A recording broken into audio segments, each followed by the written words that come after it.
Hi friends, അപ്പോൾ നമ്മുടെ dinner plan ഐഡിയാസിന്റെ 10th day ആണെന്ന്. 10 ഡേയ്സ് നമ്മൾ കംപ്ലീറ്റ് ചെയ്തിട്ടുണ്ട്.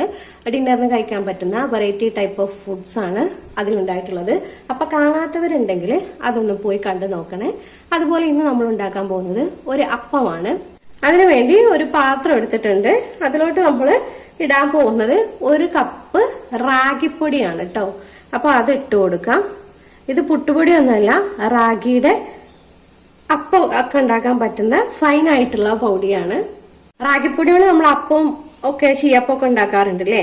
അപ്പോ ഇത് നമുക്ക് കറികളൊന്നും വേണ്ട എന്നുള്ളതാണ്, നമുക്ക് അതുപോലെ തന്നെ കഴിക്കാം. അപ്പൊ ഇനി ഇടാൻ പോകുന്ന നമ്മൾ ചെറിയൊരു ക്യാരറ്റ് ഗ്രേറ്റ് ചെയ്തെടുത്തതാണ്, അതും കൂടെ ചേർത്ത് കൊടുക്കുന്നുണ്ട്. ഇനി ഒരു പച്ചമുളക് അരിഞ്ഞെടുത്തതാണ്, അത് ചേർത്ത് കൊടുക്കാം.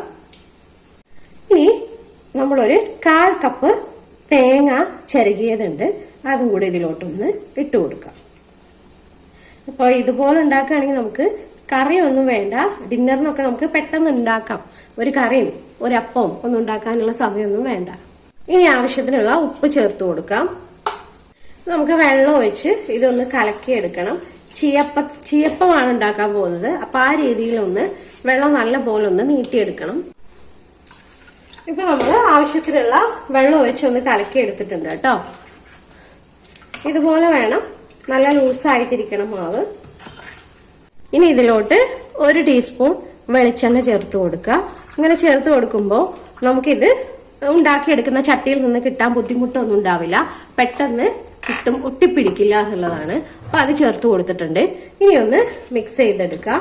ഇനി നമുക്ക് ഓരോന്നായി അപ്പം ചുട്ടെടുക്കാം. ചട്ടി ഒന്ന് ചൂടായി വന്നിട്ടുണ്ട്. ഇനി നമുക്ക് കുറച്ച് ഓയില് തൂത്ത് കൊടുക്കാം. അപ്പച്ചട്ടിയിൽ എപ്പോഴും ഓയിലോ നല്ലെണ്ണയൊക്കെ തൂത്ത് കൊടുക്കുന്നതാണ് നല്ലത്. വെളിച്ചെണ്ണ ആക്കി കൊടുത്താൽ ഒട്ടിപ്പിടിക്കാൻ ചാൻസ് ഉണ്ട്. ഇനി നമുക്ക് മാവ് ഒഴിച്ചു കൊടുക്കാം കേട്ടോ.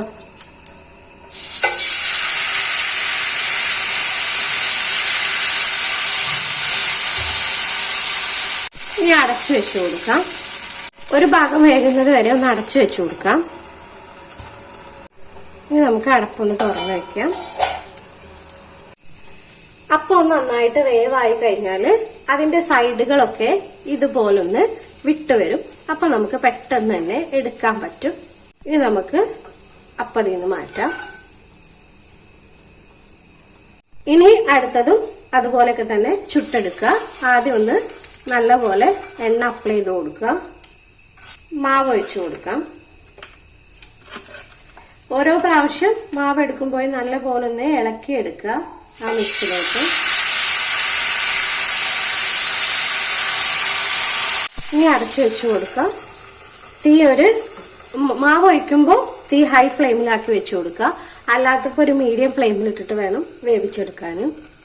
ഓരോ പ്രാവശ്യവും മാവ് എടുക്കുമ്പോൾ ഇളക്കി എടുത്തിട്ടില്ലെങ്കിൽ പൊടിയൊക്കെ താഴോട്ട് പോയിരിക്കും, അതിന്റെ വെള്ളം മാത്രമായിരിക്കും നമുക്ക് കിട്ടുന്നുണ്ടാവുക. അപ്പൊ എപ്പോഴും ഇളക്കിയെടുത്ത് കോരി ഒഴിക്കുക. അപ്പൊ ഇത് റെഡി ആയിട്ടുണ്ട്. നമുക്ക് ചട്ടിയിൽ നിന്ന് മാറ്റാം.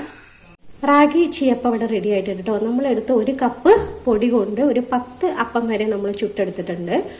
അപ്പോൾ വൈകിട്ടത്തേക്ക് നല്ലൊരു ഓപ്ഷനാണ് ഡിന്നറിന് കഴിക്കാൻ വേണ്ടിയിട്ട്. ഹെൽത്തി ആണ്, അതുപോലെ ടേസ്റ്റിയാണ്, വേറെ കറികളൊന്നും ആവശ്യമില്ല. അപ്പൊ അപ്പം ചുട്ടെടുത്തിരിക്കുന്നത് വളരെ കട്ടി കുറഞ്ഞിട്ടാണ് കേട്ടോ. നിങ്ങൾക്ക് കാണാൻ പറ്റുന്നുണ്ടാവും, വളരെ തിന്നാണ്. അതുപോലെ തന്നെ നമുക്ക് ഇതിലോട്ട് പ്രത്യേകിച്ച് കറിയൊന്നും വേണ്ട. ഒരു ഗ്ലാസ് ചായയും കൂടെ ഉണ്ടെങ്കിൽ നമുക്ക് പെട്ടെന്ന് തന്നെ കഴിക്കാൻ പറ്റുന്നതാണ്. ഉണ്ടാക്കാൻ പ്രത്യേകിച്ച് പണികളൊന്നുമില്ല, പെട്ടെന്ന് തന്നെ നമുക്ക് റെഡിയാക്കി എടുക്കാം. അപ്പൊ അതുകൊണ്ട് തന്നെ ഉണ്ടാക്കി നോക്കാത്തവരാണെങ്കിൽ ഒന്ന് ട്രൈ ചെയ്ത് നോക്കുക. വീഡിയോ ഇഷ്ടമാവുന്നുണ്ടെങ്കിൽ ലൈക്കും കമന്റും ഷെയറൊക്കെ ഒന്ന് ചെയ്യാൻ നോക്കണേ. അതുപോലെ തന്നെ ആരെങ്കിലും ചാനൽ സബ്സ്ക്രൈബ് ചെയ്യാതെ കാണുന്നുണ്ടെങ്കിൽ ചാനൽ ഒന്ന് സബ്സ്ക്രൈബ് ചെയ്തേക്കണേ. അപ്പൊ അടുത്ത വീഡിയോയിൽ കാണാം. Okay, thank you.